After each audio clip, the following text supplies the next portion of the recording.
নমস্কার বন্ধুরা, মানসীর কিচেনে সবাইকে স্বাগত জানিয়ে আজকে আমি সরু চাকরি পিঠার একটি নতুন রেসিপি আপনাদের সাথে শেয়ার করতে চলে এসেছি। শীতকাল মানেই খাওয়া দাওয়া, আর পৌষ মাসে পিঠা হবে না এটা কি হয়? প্রত্যেক বাঙালির বাড়িতেই কিন্তু পৌষ মাস মানেই পিঠা পার্বণ। আর সেটাই আজকে আমি কত সহজে বানিয়ে দেখাচ্ছি সরু চাকলি পিঠা, সেটাই আজকে শেয়ার করব।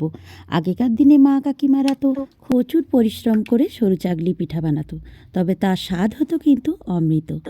কিন্তু এখন আমরা এত পরিশ্রম করে এত সময় নিয়ে পিঠা বানাতে পারি না, কারণ আমাদের হাতে সময় খুবই কম।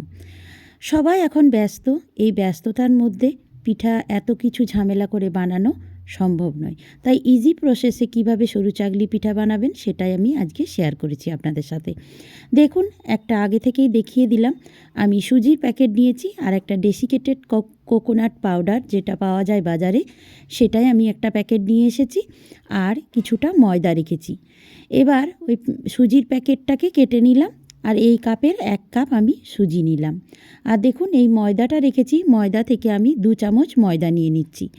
আমি 1 কাপের কিছুটা কম নিয়েছিলাম সুজি, তার জন্য 2 চামচই নিয়ে নিলাম ময়দা। আর এখানে কোকোনাট পাউডারটাও দিয়ে দিলাম 2 চামচ। আর এবার দেব সামান্য একটু লবণ, ছোট্ট চামচের 1 চামচ। দেখুন, এই ছোট চামচটা, আর একটা বড় চামচের মানে চা চামচের 1 চামচ দিলাম চিনি। এবার এগুলোকে ভালো করে পিষে নিতে হবে। আমি মিক্সিতে গ্রাইন্ড করে নিচ্ছি। দেখুন, ভালোভাবে গুঁড়োনো হয়ে গেছে। আমি আপনাদের একটু দেখিয়ে দিচ্ছি চামচের সাহায্যে, একটু ভালো করে, তাহলেই বুঝতে পারবেন কত সুন্দর এটা গুঁড়োনো হয়ে গেছে। এগুলোকে একটা বোলে আমি ঢেলে নিচ্ছি। দেখুন, একটা মিডিয়াম বোল নিয়েছি যাতে সব কিছু মেশানো যায়, সেই রকম মাপের একটা বোল নিয়েছি, আর সম্পূর্ণ মিশ্রণটা আমি এই বোলে ঢেলে নিলাম।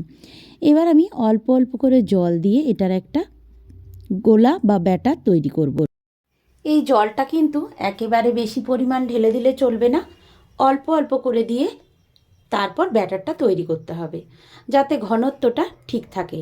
আর যেসব গুডলি গুডলি রয়েছে সেগুলো চামচ দিয়ে খুব ভালো করে পেস্ট করে নিতে হবে, যাতে গোলার সাথে খুব সুন্দরভাবে মিশে যায়। দেখুন, এটা কিন্তু একটু সময় নিয়ে কাজটা করে নিতে হবে। এবার দেখুন, এটাকে এখন 5-10 মিনিটের মতো আমি রেস্টে রেখে দিয়েছিলাম। তারপর সুজি যেহেতু আছে সেই জন্য একটু ফুলে গেছে, তাই একটু ঘন হয়ে গেছে ব্যাটারটা, তাই আরও একটু জল দিয়ে আমি একটু পাতলা করে নিলাম। আপনারা ব্যাটারটা দেখলেই নিশ্চয়ই বুঝতে পারছেন কতটা পরিমাণ পাতলা করেছি। দেখুন, এবার আরও একবার ভালোভাবে মিশিয়ে নিচ্ছি। চলুন এখন চলে যাই পিঠাগুলো বানাতে। আমি একটা এরকম ননস্টিকের ফ্রাই প্যান নিয়েছি। এরকম ননস্টিকের ফ্রাই প্যান নিলেই কিন্তু পিঠাটা খুব সহজে উঠে যায়, খুব ভালোভাবে তৈরি হয়। তো এটাকে গরম করতে দিলাম গ্যাসের ওভেনটা জ্বালিয়ে, আর সামান্য 2 ফোঁটা তেল দিয়ে একটা টিস্যু দিয়ে আমি ভালোভাবে মুছে দিচ্ছি তেলটাকে। প্রথম পিঠেটা খুব ভালোভাবে নাও হতে পারে, কারণ প্রথম পিঠে কিন্তু সরু চাকলি ভালো হয় না। এটা আমাদের মা কাকিমাদের কাছ থেকে আমি দেখে আসছি। তাই দেখুন, প্রথমটা দিয়ে দিলাম, এটা হয়তো খুব ভালো হবে না, কিন্তু পরেরগুলো দুর্দান্ত হবে। আর এর স্বাদও অন্যরকম, যেহেতু নারকেলের গুঁড়ো আছে, নারকেলের পাউডার আছে, সব কিছু দিয়েই আমি তৈরি করেছি। তো দেখুন, এটা স্বাদও হবে একদম অন্যরকম, খেতেও টেস্টি হবে, আর খুব ইজি প্রসেসে তৈরি হবে। আপনারা কিন্তু খুব সহজেই এটা বানিয়ে নিতে পারবেন। হাতের কাছে এই কটা জিনিস থাকলে এটা বানানো হয়ে যাবে। দেখুন, এটা একটু ছিঁড়ে গেল, কিন্তু পরেরটা কিন্তু আর ছিঁড়বে না। দেখুন, 1 হাতা করে আমি ব্যাটার দিয়ে দিচ্ছি। এই ডাবু হাতার 1 হাতা, আর এই ডাবুর পিছনটা দিয়েই আমি ঘুরিয়ে দিচ্ছি, আর একটু ঢাকা দিয়ে রাখলাম। তারপর গ্যাসের ফ্লেমটা কিন্তু কমিয়ে রাখতে হবে। মিডিয়ামে কখনো রাখছি, কখনো কমিয়ে নিচ্ছি। খুব বেশি হাই হিটে এটা ভাজা যাবে না, মানে পিঠেটা তৈরি করা যাবে না, তাহলেই কিন্তু এটা নিচের দিকটা একেবারে পুড়ে যাবে আর ওপরের দিকটা কাঁচা থেকে যাবে।